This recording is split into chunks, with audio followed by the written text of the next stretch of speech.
Tassin, bonjour. Bonjour. Vous êtes administrateur du PMU et l'actualité cette semaine a été chargée pour cette société puisque son président-directeur général, Xavier Hurstel, a présenté son départ apparemment non sollicité. Habituellement, les conseils d'administration communiquent sur l'événement majeur que constitue l'arrivée ou le départ d'un nouveau dirigeant. Ici, seul le PDG s'est exprimé, semble-t-il, par un courrier interne destiné bien évidemment à être diffusé en externe. Pourquoi le conseil d'administration ne s'est-il pas exprimé publiquement, collectivement, au nom de la société? Alors, deux choses. Premièrement, il y a quand même eu communication de la part d'un certain nombre d'administrateurs. Les administrateurs représentant les sociétés de course, on aura l'occasion d'y revenir, se sont exprimés dans la presse spécialisée. Le PMU, ça concerne d'abord toute l'institution des courses, tous les acteurs des courses qui vivent des revenus du PMU, quelque chose comme 800 millions d'euros qui sont distribués par le GIE à ses actionnaires. Deuxième chose, la démission a été annoncée par le président. Elle a été annoncée d'abord à ses actionnaires, c'est-à-dire à nous. Puis, une fois que les actionnaires étaient au courant, que les administrateurs représentant l'État également mis au courant, c'était normal qu'ils préviennent l'ensemble des personnels du PMU. Le conseil du PMU a prévu une réunion qui se tient dans une quinzaine de jours. On aura l'occasion de communiquer à cette occasion-là. Il n'y avait pas d'autre chose à dire que le président s'en va. Quand les conseils disent le président s'en va et communiquent, en général, ils ont le président suivant. Là, en l'occurrence, Xavier Hurstel s'en va, mais la procédure de recrutement du prochain président n'est que lancée. Bien. Et est-ce que la forme de gouvernance influe aussi sur la capacité d'innovation? Dans son message de départ, Xavier Hurstel présentait un PMU à la croisée des chemins avec de forts enjeux de diversification vers d'autres sociétés de revenus que les courses de chevaux. Bon, alors, il ne faut pas rêver, c'est un GIE qui, pour l'essentiel, exploite des monopoles qui sont conférés par l'État, par une loi qui date de 1891, aux sociétés de courses. Grosso modo, les paris sur les courses sont interdits, mais les sociétés de courses peuvent organiser du pari mutuel. Voilà. Donc, nous avons constitué un GIE, ou un GIE s'est constitué, et... Vous dites « nous », le GIE, c'est donc le GIE avec la société Le Trot, et la société France Gallo. Plus l'ensemble des sociétés de courses régionales qui organisent des courses qui donnent lieu à des paris urbains, paris mutuels urbains, c'est ça le PMU. Alors, on ne peut pas dire que l'objectif de diversification, il n'est pas inhérent, au contraire, à l'activité du PMU. Le PMU, il est là pour faire vivre une filière, et une filière qui représente 75 000 emplois directs et 150 000 si on prend l'ensemble des filières cheval. Donc c'est ça son boulot. La diversification, elle a été faite en partie au moment de la loi de 2010 d'ouverture des jeux en ligne. Donc d'une part, le PMU a une activité en ligne sur les courses de chevaux qui est concurrentielle, puisque des licences ont été données à un certain nombre d'autres opérateurs. Et d'autre part, le PMU est rentré dans les paris sportifs et dans le poker toujours en ligne. Mais aller plus loin dans la diversification, ça poserait des tas de questions. Pour le moment, nous sommes un GIE qui est régi par la loi de 1891 et les décrets pris par les gouvernements successifs pour l'appliquer. Et donc il n'y a pas de diversification à outrance. Alors il y en a eu encore une fois avec les paris sportifs. Et il y en a avec des paris hippiques qui font un peu appel au hasard. D'ailleurs, c'est quelque chose qui est très discuté au sein de l'institution des courses, puisqu'on estimons faire des jeux intelligents et pas des jeux de hasard. Et puis, il y a eu une diversification internationale, puisque l'international va représenter pas loin de 10% du chiffre d'affaires du PMU. Donc c'est important pour une affaire qui avait pratiquement 0% de son chiffre d'affaires à l'international il y a 15 ans. Il n'empêche, votre clientèle, celle qui aime jouer de façon intelligente ou au hasard, est quand même attirée par d'autres offres. Vous avez la Française des Jeux, le groupe Partouche pour les casinos, le groupe Barrière pour le casino aussi. Là, on est vraiment à la fois jeu de hasard et jeu intelligent dans les cartes quand même, mais comment est-ce que vous affrontez cette concurrence et dans la gouvernance de ces sociétés que je viens de citer et dans celle du PMU, qu'est-ce qui est comparable, qu'est-ce qui est différent? Parce que plusieurs d'entre elles sont cotées. Alors bon, déjà, notre affaire, ça repose sur l'institution des courses qui est associative, coopérative et mutuelle. Donc on a vraiment une démarche différente de sociétés purement capitalistiques, comme le sont notamment les casinos ou des opérateurs de jeux en ligne. En revanche, nous n'avons pas des objectifs totalement différents aujourd'hui de ceux de la Française des Jeux, qui est une société publique et qui distribue à ses actionnaires, qui sont l'État, plus beaucoup d'associations d'anciens combattants, plus quelques privés, dont un est coté en bourse, qui s'appelle ID Sud. La Française des Jeux a quelque chose qui est plus comparable avec nous. Alors, oui, on est conscient qu'il y a des concurrents. Le drame de la concurrence, c'est ce que nous estimons que la loi de 2010, qui a ouvert les jeux en ligne, a été faite vraiment dans la précipitation, est une loi qui est mal faite, qui prévoit une clause de revoyure qui n'a jamais été utilisée. Elle est mal faite, pourquoi? Parce que le PMU, c'est-à-dire les sociétés de course, ont perdu le monopole d'organisation sur les courses de chevaux en ligne, a maintenu son monopole dans le physique, dans les réseaux, et a eu le droit d'aller en ligne sur le jeu sportif et sur le poker. En revanche, la Française des Jeux, qui est le concurrent d'une taille historique équivalente, aujourd'hui plus importante, a maintenu son monopole sur le hasard dans les jeux en ligne, donc elle n'a été attaquée sur rien, et s'est vue conférer, sans vraiment que ce soit dans la loi, mais par une sorte d'accord tacite avec l'administration du budget, qui est une des administrations de tutelle, le monopole de distribution des jeux sportifs dans le réseau. Et dans le réseau, qu'est-ce qui s'est passé? Grosso modo, ils nous ont piqué 1 milliard de chiffre d'affaires. Hein. On a perdu 1 milliard de chiffre d'affaires, je dirais, entre 2010 et 2015. Dans le réseau, alors qu'on a compensé par l'international, et un peu par l'Internet aussi, mais surtout par l'international, et ils ont gagné 1 milliard de jeux sportifs avec ce monopole. Donc on est bien conscient qu'il faut faire une offre globale. Donc l'offre globale, c'est l'offre aujourd'hui, elle est globale sur Internet, elle ne peut pas être globale dans le réseau, et puis on est conscient aussi que ce qu'on appelle le e-sport est quelque chose qui va devenir important. Alors, on est investisseur gros dans le e-sport. La Française des Jeux est investisseur gros dans le e-sport. Le e-sport, c'est quelque chose qui marche, mais pour le moment, on n'y organise pas de jeux. De toute façon, puisqu'en France, c'est quand même l'État qui est au centre de tout le dispositif pour autoriser ou ne pas autoriser des jeux. Les ministres ont annoncé qu'ils allaient bouleverser l'univers des jeux dans les 6 mois qui viennent ou dans les 2 ans qui viennent.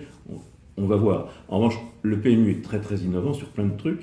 Effectivement, on est partenaire de plein de startups, etc. On est assez innovant. La seule chose, c'est que on a une clientèle de base qui sont des gens qui ont un peu d'argent déjà. Donc c'est des gens qui ont au moins 40 ans, qui ont de l'argent et qui dépensent beaucoup. Et puis la clientèle de conquête, elle est même la clientèle du jeu sportif ou du poker, c'est des gens jeunes qui jouent, mais qui jouent beaucoup moins gros, qui sont beaucoup moins rentables. Donc il faut avoir un équilibre dans la stratégie entre le court terme qui consiste à aller chercher des joueurs dans notre zone de chalandise, ce sont des joueurs de jeux intelligents, donc des jeux, mais jouer sur les paris sportifs, sur le football, ça peut être considéré comme un jeu intelligent comme le nôtre, hein, c'est pas différent. Et puis être assez innovant pour engranger une clientèle plus jeune qui sera rentable quand ils auront 35 ou 40 ans. Alors pour explorer toutes les potentialités de l'innovation, au conseil d'administration, est-ce que vous avez par exemple recruté des administrateurs non français?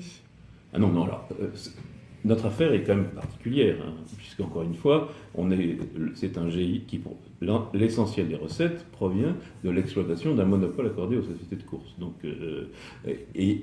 l'international n'est qu'une activité marginale en fait dans cette opération, même si 10% c'est devenu important. Le PMU est une des 3 plus grosses masses du monde.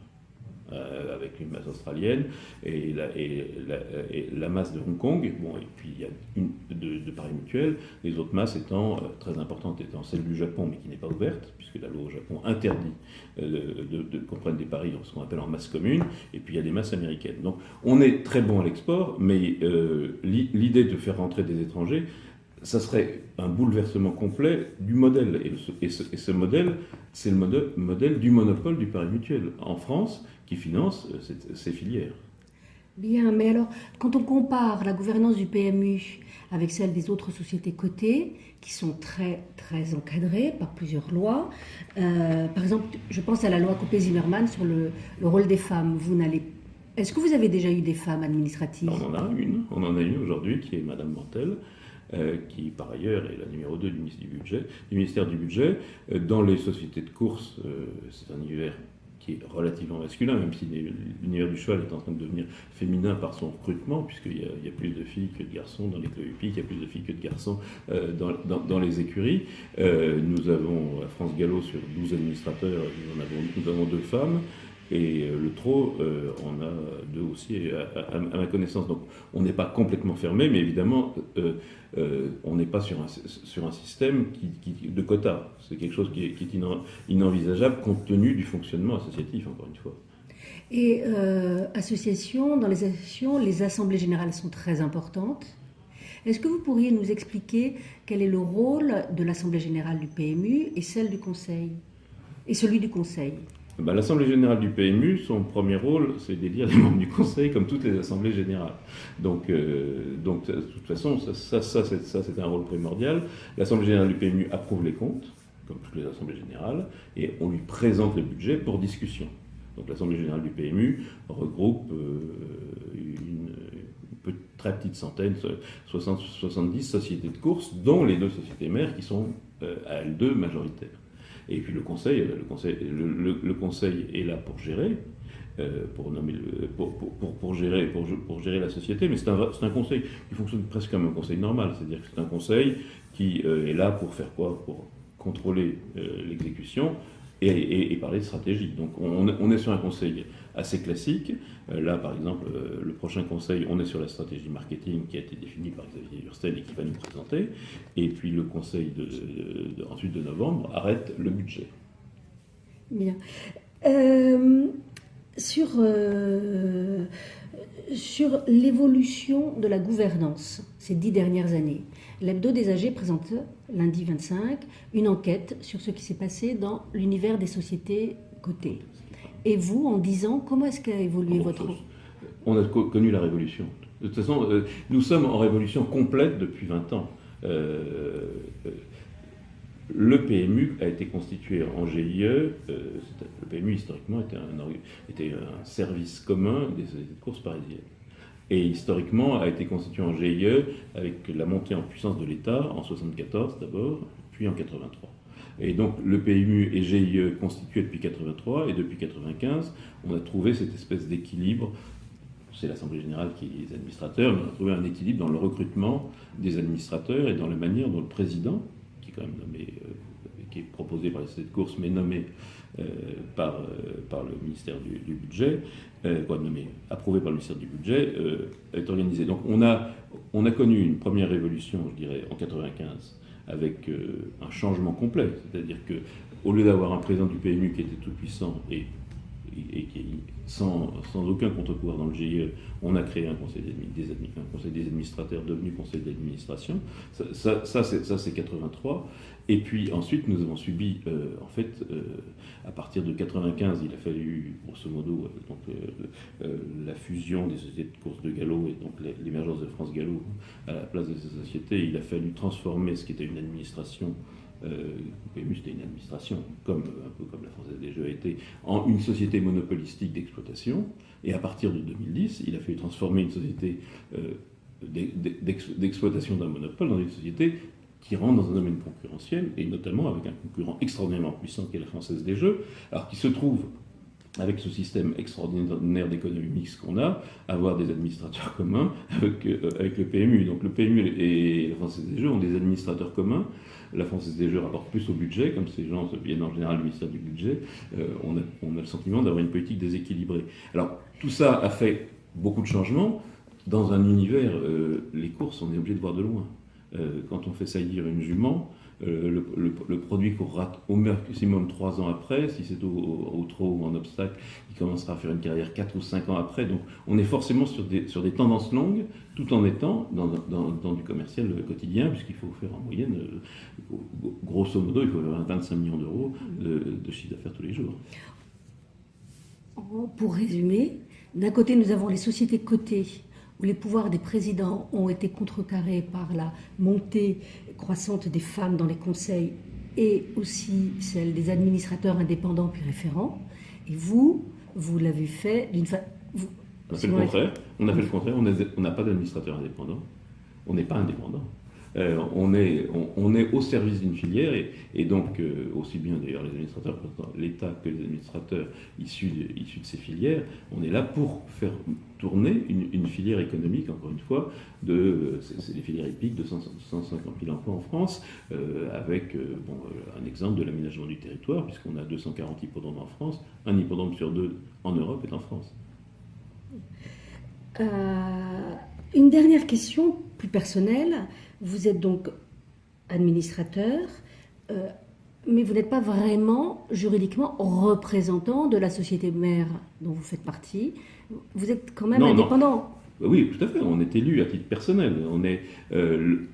Les statuts du GIE prévoient que sont proposés à l'Assemblée générale des représentants, des gens issus, des personnalités, issues du galop, issues du trot, issues du ministère du Budget, issues du ministère de l'Agriculture. Bon, ça, il va falloir que ça évolue parce qu'on est sur un statut quand même d'ancien monopole à 50-50. Mais ensuite, on est proposé au vote de l'Assemblée générale. Bon, évidemment, quand on s'est mis d'accord, en général, ça passe. Mais on a eu un exemple au printemps où un administrateur proposé par l'État n'a pas été élu lors de l'Assemblée générale, sa candidature a été retirée, ce qui revient au même. Bon, pour des raisons plus techniques qu'autre chose, il n'était pas présent à l'Assemblée générale, et j'imagine qu'avec plutôt des âgés, on est très vigilant là-dessus. Un administrateur qui, surtout pour sa première nomination, n'est pas là, ça l'affiche mal. Une dernière question, peut-être plus personnelle. Donc, vous êtes donc administrateur au PMU, tout en ayant une caractère importante dans le monde de la presse et des médias, radio-télé. Les administrateurs journalistes sont très rares en France. Alors, c'est très amusant, ça, comme affaire, parce qu'on voit une chose, c'est que les journalistes politiques ont une totale porosité avec les hommes politiques. Et que c'est considéré comme très normal qu'un journaliste politique devienne homme politique, et aujourd'hui même qu'un homme politique devienne journaliste. Il y a une totale porosité, ils vivent ensemble, et ça n'a jamais été le cas des journalistes économiques et des dirigeants d'entreprise. Alors il y a une raison, c'est l'écart de revenus. C'est que les journalistes politiques n'ont pas des revenus qui sont totalement différents de ceux des hommes politiques, qui sont comparables. En revanche, évidemment, un journaliste économique et financier n'a des revenus qui n'ont rien à voir avec un président. Donc il ne peut pas avoir une connivence liée. Ça crée une rupture. Sociale. Mais cela dit, c'est assez surprenant qu'il y en ait aussi peu. Mais il y a aussi assez peu d'analystes financiers qui deviennent administrateurs. C'est-à-dire le système français est complètement sclérosé sur lui-même, ça, on le sait bien, c'est les barbichettes. Il a été ouvert effectivement à des indépendants, il a été ouvert à des femmes. Alors on peut avoir un professeur de médecine, mais on n'a pas d'analyste financier et pas de journaliste financier, ou pratiquement pas, ou économique, on n'en a pratiquement pas. Or, je pense que, évidemment, le métier qu'on a, c'est un métier où on met toujours tout en doute. Donc on a deux choses, c'est qu'on demande de l'enquête, puisqu'on est journaliste, tout est basé sur l'enquête et la vérification des sources, et deuxièmement, on est toujours critique et on met toujours les choses en doute. Et dans un conseil, et c'est un peu un rôle que j'ai pu jouer, dans un conseil comme celui du GIE, du Paris Mutuel, mettre les choses en doute, c'est quelque chose qui fait progresser quand même le débat. Et donc, je pense qu'il y a une raison, comme je vous dis, la raison c'est le manque de proximité des journalistes avec les milieux d'affaires, pour des raisons notamment de différents de niveau de vie, de style de vie, mais je pense que c'est quelque chose auquel les gens qui conçoivent des conseils pourraient être plus attentifs. Bon, il y en a eu, hein. Il y a quand même des journalistes financiers ou économiques, ou même des journalistes tout court, qui ont été administrateurs de grandes sociétés.